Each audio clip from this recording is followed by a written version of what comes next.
नमस्कार, मैं अंजलि मिश्रा और स्वागत है आपका हमारे चैनल में। आपको बता दें कि पश्चिम बंगाल की सियासत में काफी उलटफेर देखने के लिए मिल रही है। जिस तरीके से ममता बनर्जी के बाद एक करीबी नेता और मंत्री अब जेल की सलाखों के पीछे हैं। किसी ने एसएससी घोटाला किया तो कोई जो है वो गौ तस्करी मामले में, पशु तस्करी मामले में जेल की सलाखों के पीछे है और कई और का नंबर भी लगता नजर आ रहा है। कई सारे मुद्दे भी आज के वक्त में पश्चिम बंगाल में उठाए जा रहे हैं और इसी बीच शुभेंदु अधिकारी यानी विपक्ष के नेता शुभेंदु अधिकारी की तरफ से एक ऐसा बयान आया है जो कि ममता बनर्जी की नींद को उड़ाने के लिए काफी है। और यह पहली बार नहीं है जब इस तरीके का दावा बीजेपी की तरफ से किया गया है तृणमूल कांग्रेस को लेकर। इससे पहले भी कई दावे किए जा चुके हैं। साथ ही साथ आपको बता दें कि बंगाल को दो राज्य में बांटने की जो बात है उस पर ममता बनर्जी की प्रतिक्रिया भी सामने आई है। क्या पूरा माजरा है, विस्तार से जान लीजिए। एक एक करके इस पे बात करेंगे। सबसे पहले बात करेंगे आखिर विपक्ष के जो नेता है यानी बीजेपी नेता शुभेंदु अधिकारी ने इस बार क्या बयान दिया है जिससे बंगाल की इस राजनीति में हलचल मच सकती है। बता दें शुभेंदु अधिकारी ने यह दावा किया है कि कई सारे तृणमूल कांग्रेस के जो लीडर्स है जिनमें से एक एमएलए भी है यानी तृणमूल कांग्रेस का एमएलए भी बीजेपी के साथ संपर्क में है और जल्द बीजेपी ज्वाइन कर सकते हैं। जी हाँ, बिल्कुल सही सुना आपने।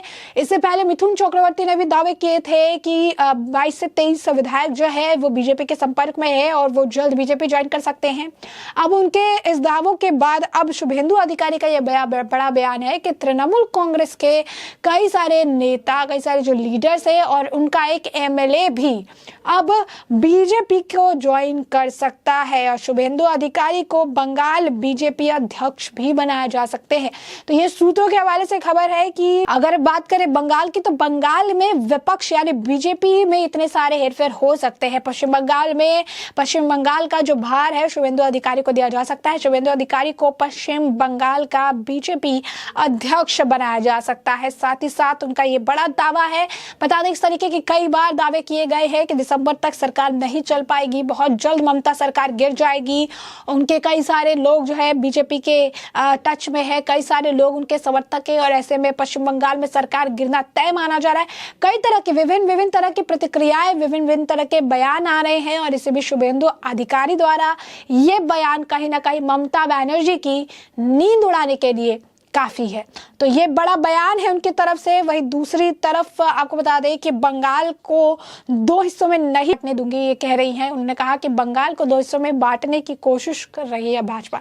इसमें क्या कुछ ममता बनर्जी की प्रतिक्रिया रही है क्योंकि भाजपा और माकपा दोनों ही नेताओं पर इन्होंने जमकर निशाना साधा है। बता दें आपको भारतीय जनता पार्टी यानी बंगाल के दो राज्यों में बांटने की तैयारी कर रही है। इसके तहत वह पश्चिम बंगाल में उत्तरी बंगाल को अलग करना चाहती है। तृणमूल कांग्रेस ने भाजपा भी आरोप लगाया है। पार्टी ने यह भी आरोप लगाया कि भारतीय जनता पार्टी के दो सांसद और मार्क्सवादी कम्युनिस्ट पार्टी यानी माकपा के एक नेता के बीच बैठक हुई है। इसका जो है कहना है कि इस बैठक राज्य में तृणमूल कांग्रेस की सरकार को अस्थिर करने के लिए आयोजित की गई थी। हालांकि तृणमूल कांग्रेस के इन आरोपों का भाजपा ने सिरे से खारिज कर दिया है। उत्तर बंगाल में भारतीय जनता पार्टी के दो सांसद, मार्क्सवादी कम्युनिस्ट पार्टी के एक नेता बैठक के मद्देनजर सत्तारूढ़ तृणमूल कांग्रेस ने इसे दावा किया कि बैठक क्षेत्र और राज्य सरकार को अस्थिर करने की साजिश का हिस्सा है। टीएमसी ने अपने मुखपत्र जागो बांग्ला में यह आशंका जताई कि बैठक दिसंबर तक राज्य सरकार को अस्थिर करने के लिए आयोजित की जा रही है। आपको फिर ध्यान दिलाना चाहेंगे, हमने आपको पहले ही बताया कि कई बार ये दावा किए गए हैं कि दिसंबर तक ममता बनर्जी की सरकार नहीं चल पाएगी। जिस तरीके से घोटाले सामने आ रहे हैं, जिस तरीके से सारी चीजें, सारी सच्चाई सामने आ रही है, उसके तहत अगर देखें तो बहुत हाई चांसेस है कि पश्चिम बंगाल में सरकार गिर जाएगी यानी ममता सरकार गिर जाएगी। और खुद ममता बनर्जी भी ये कह रही हैं कि बीजेपी और माकपा एक साथ मिलकर दिसंबर तक, क्योंकि एक जो लाइन, एक टैगलाइन है या यूं कहिए कि एक जो समय दिया गया है दिसंबर तक का समय, इस दिसंबर के समय के ही इर्द गिर्द सारी चीजें घूम रही है। और ममता बनर्जी भी कह रही है कि दिसंबर तक सरकार को अस्थिर करने की रणनीति तैयार की जा रही है। इसके अलावा टीएमसी के प्रदेश महासचिव कुणाल घोष ने भाजपा पर आरोप लगाते हुए कहा कि यह सिर्फ एक शिष्टाचार मुलाकात नहीं बल्कि उत्तर बंगाल को अस्थिर करने के लिए एक बड़ी योजना का हिस्सा है। पिछले विधानसभा चुनाव में अपनी हार के बाद से भाजपा या तो केंद्र शासित प्रदेश या अलग राज्य की मांग को तूल लेकर बंगाल को विभाजित करने की लगातार कोशिश कर रही है। तो आप देख सकते हैं कि ये तरफ से बड़ा बयान है तृणमूल कांग्रेस के इशारों पर भाजपा नेतृत्व और माकपा के जो है अशोक आचार्य है, उन्होंने इसका खंडन किया। उनका कहना है कि यह सिर्फ एक शिष्टाचार जो है भेंट थी। गौरतलब है कि भाजपा नेता और जो है दार्जिलिंग के सांसद राजू विष्ट जो ने सिलीगुड़ी में विधायक शंकर घोष के साथ सोमवार को सिलीगुड़ी में पूर्व महापौर का माकपा नेता अशोक भट्टाचार्य उनके आवास पर मुलाकात की थी और उसके इस बैठक की तस्वीर भी सोशल मीडिया पर पोस्ट की गई थी। विष्ट ने इससे लेकर ट्वीट भी किया था, मैंने दिवाली की बधाई देने के लिए अशोक भट्टाचार्य पूर्व राज्य मंत्री सिलीगुड़ी नगर निगम के पूर्व महापौर के आवास पर उनसे मुलाकात की। मेरे साथ सिलीगुड़ी के विधायक डॉक्टर शंकर घोष और अन्य जिला और मंडल कार्यकर्ता भी शामिल थे।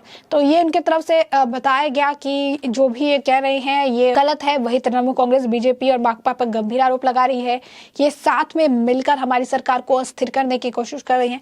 तो कहीं ना कहीं ममता बनर्जी काफी इनसिक्योर नजर आ रही है, क्योंकि जिस तरीके से धीरे धीरे ही सही पश्चिम बंगाल में बीजेपी का ग्राफ बढ़ रहा है, जिस तरीके से बीजेपी को एक सपोर्ट, एक समर्थन बंगाल में मिल रहा है, जिस तरीके से बंगाल में वॉयलेंस देखने के लिए मिल रहा है, हर बात पे मारकाट काफी हद तक खून खराबा है, उससे लोग उब चुके हैं, उससे लोग ऊपर उठना चाहते हैं। और यही कारण है कि अब लोग आवाज उठा रहे हैं, आवाज उठा के सही और गलत का डिफरेंस बताने की कोशिश कर रहे हैं और अब लोगों को सही और गलत समझ आने लगा है। पहले जो आवाज दबी रहती थी, जिसको कोई सुनने वाला नहीं था, एक ऐसी स्ट्रॉन्ग ऑपोजिशन आ चुकी है जो उनकी आवाजों को सुन सकती है, समझ सकती है और अब पश्चिम बंगाल के लोग भी आवाज उठाना शुरू कर चुके हैं। और इसका आप एग्जाम्पल देख सकते हैं, जब पार्थ चैटर्जी का नाम एसएससी घोटाले में आया, उनके ऊपर चप्पल फेंके गए। अनुब्रत मंडल का जब नाम गौ तस्करी मामले में, पशु तस्करी मामले में आया, तब भी लोग इकट्ठा हुए, उन्होंने चोर चोर के नारे लगाए और वहां पर भी लोगों में भारी आक्रोश दिखा।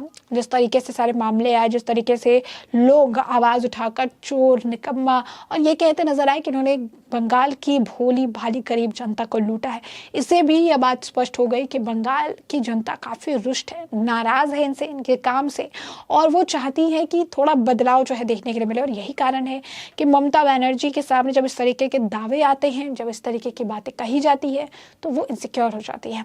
तब वो जो है वो उनको ये होने लगता है कि क्या ये दावे कर रहे हैं तो ये फिर सारी चीज़ें प्लानिंग कर रहे होंगे। माकपा को लेकर इन्होंने पहले भी कहा था कि कंपनीज गई या फिर वहाँ से टाटा या कंपनी गई तो उसके लिए मैं जिम्मेदार नहीं हूँ, बाकी लोग जिम्मेदार है, माकपा जिम्मेदार है, मुझे अकेले जिम्मेदार मत ठहराइए।